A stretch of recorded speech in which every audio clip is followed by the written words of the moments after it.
Почитувани граѓани, колеги пратеници, слушајќи од председателот на Собранието за тоа колку амандмани се усвоени во дополнетиот предлог закон, се остава впечаток дека владеачкото мнозинство беше конструктивно, односно предлагачот на законот, и дека се прифатени приличен број на амандмани. Меѓутоа, не се тоа суштински амандмани, тоа се пред се технички амандмани. Само неколку беа амандмани кои што имаат некаква важност во корекција на предложеното законско решение во суштинска смисла. Ние како опозиција уште во старт го кажавме нашиот став дека не можеме да се согласиме со донесувањето на еден ваков закон. Зошто? Затоа што Законот за слободните здравствени зони предвидува голем број на бенефиции за корисниците на услугите во слободната здравствена зона. Да подсетам, тоа се правни лица кои што се од држави надвор од Република Македонија, меѓутоа и правни лица од територијата на Република Македонија кои што ќе бидат корисници на слободните здравствени зони. Ако тргнеме од тоа дека ќе има ослободување од данок на додадена вредност, почнувајќи од градежните материјали за изградба на здравствените установи на подрачјето каде што ќе биде слободната здравствена зона, понатаму преку ослободување на персонален данок на доход за платите за вработените во период од 10, односно од 15 години, ослободување од царински, давачки и акцизи при набавка на медицинска опрема, медицински потрошен материјал, лекови, возила, воздухоплови, понатаму давање повластица од типот на ослободување на ДДВ за увезена електрична струја, за вода од јавните системи за водоснабдување и за телекомуникацијски услуги. Затоа и нема да го гласаме овај дополнет предлог на Законот за слободните здравствени зони. Корисниците на зоните ќе добиваат и државна помош во вид на регионална помош, која што ќе изнесува 50% од почетната инвестиција. Значи, доколку инвестицијата чини 50 милиони евра, 25 милиони евра ќе субвенционира Република Македонија. Да ве подсетам, тоа се пари кои што се собрани во буџетот на Република Македонија од граѓаните кои што домаќински редовно ги плаќаат своите даноци и учествуваат во полнење на државната каса. Образложението дека на предлагачот дека со ова ќе се овозможи организирање на здравствен туризам на територијата на Република Македонија и со тоа дека ние како држава ќе имаме бенефит, исто така не држи. Каков ќе биде бенефитот на странскиот инвеститор, корисникот на зоната или домашниот инвеститор после користењето на сите овие привилегии после 10 години? Тој ќе остварува само екстра профит, кој што ќе го извезува во државата од која што потекнува и нема законска обврска да реинвестира во матичната држава.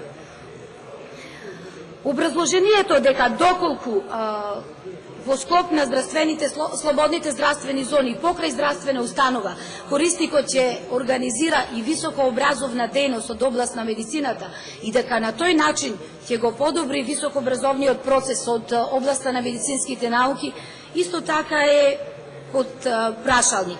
Имено, како за услугите од областа на здравството, така и од област на високообразовната институција, институциите се пред се наменети за странските државјани, а делумно и за македонски државјани. Зошто ова го велам? Имено, услугите на пациентите од македонската здравство ќе бидат до 30% повисоки од најскапата услуга која што се пружа во јавното здравство. Па, почитувани колеги пратеници, кој може тоа да си го дозволи? Имајќи во предвид лошата економска состојба на македонскиот просечен граѓанин, услугите во слободните здравствени зони се теоретски недостапни за нив. Од друга страна, корисникот на зоната има законска обврска за воведување само на една нова здравствена метода во периодот од 10 години за кој го склучува договорот со основачот на зоната, односно со владата на Република Македонија. Што значи тоа? Во период од 10 години има обврска да воведе само една здравствена метода, диагностичка или терапевска, заради која фондот на здравствено осигурување ќе случи договор и дури тогаш ќе биде достапен за обичните граѓани на територијата на државата. Кога сме кај медицинските високообразовни установи, предавачите на овие установи треба да бидат 50% барем универзитетски професори од 100 универзитети кои што се наоѓаат на врвот на Шангајската листа. додека пак кадрот на доктори кој што ќе вработи во ова високообразовна, односно здравствена установа во склоп на слободната здравствена зона, треба да биде 30% барем од странство. Што значи тоа? Тоа значи дека ќе имаме одлив на високо профилирани и најквалитетни кадри од македонското здравство во здравствените установи од слободните здравствени зони. Зошто? Па за сите главен мотив и двигател представува финансискиот надомест. Ако сме подобро платени, се разбира таму каде интересот ќе заминат и докторите. На тој начин македонските пациенти ќе бидат повторно ставени во подредена положба во однос на останатите пациенти кои што ќе ги користат услугите од зоните. Понатаму со предлог Законот за слободни здравствени зони се предвидува државна помош и за организирање на обуки. За општа обука државата ќе субвенционира до 60% од износот на истата, а 25% ќе плаќа од специјалната обука која ќе се врши на здравствени работници во склоп на здравствената зона. При тоа, дополнителни процентни поени ќе се дават доколку обуката на здравствени работници се врши за лица кои што ова им е прво вработување и за инвалидизирани лица. Не може да се пренебрегне и да не се коментира фактот дека со слободните здравствени зони се предвидува изградба на бајнско-климатски лекувалишта за сместување и физикална медицина и рехабилитација. Предлагачот предвидува да услугите ги користат и македонските граѓани во облик на продолжено бајнско лекување. При тоа ни беше одговорено дека цените во овие лекувалишта ќе бидат исти како актуелните цени кои што и денес постојат во нашата држава. Тогаш, што би биле тие климатско-бајнски лекувалишта подобри од актуелните, односно зошто да се инвестираат државни средства, буџетски пари, народни пари во изградба на вакви објекти, а не да се реновираат и подобрат условите во постоечките актуелни климатско-бајнски лекувалишта. Од друга страна, со предложеното законско решение се предвидува договор меѓу Министерството за труд и социјална политика за користење на услугите од овие лекувалишта за пензионерите кои што ги користат овие услуги во вид на рекреативен одмор во бајнските и климатски подрачја. Значи, уште една привилегија која што ќе им биде загарантирана на корисниците во слободните здравствени зони.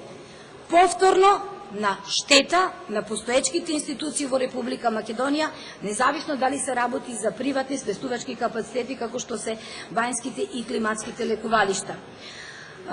Од друга страна, во амандманите што ги предложивме, единствено што беше прифатено и да речеме суштински, тоа што како опозиција предложивме даночните ослободувања кои ги користат корисниците, односно здравствените установи кои што се изградени во слободната здравствена зона, да не важат за услужните институции, хотели, сместувачки капацитети кои што ќе бидат изградени во зоната. Тоа е еден суштински амандман.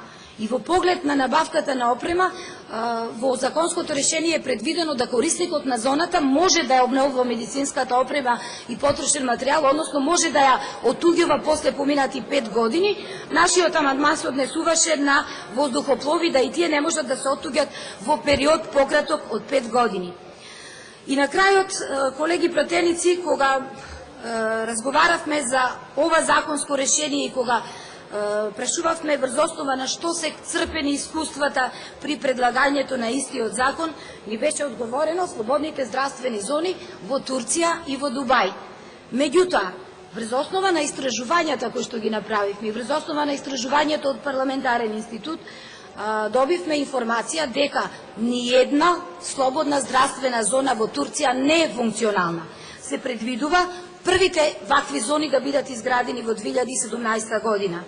Споредбата дека ова ќе биде квалитетен и добар проект, како што е во Обединетите Арапски Емирати, односно во еден од 7 емирати Дубај, исто така не држи. Да ве подсетам, во Дубај БДП по глава на жител изнесува $35,000, а во Република Македонија само $4,800. Изричито нагласувам, ние како опозиција сметаме дека ова законско решение не е добро, дека со народни пари од граѓаните на Република Македонија ќе се поддржуваат инвестиции на корисниците во слободните здравствени зони, кои својот профит ќе го изнесуваат надвор од државата, а македонските граѓани ќе бидат оштетени и никако нема да имаат корист од истиот.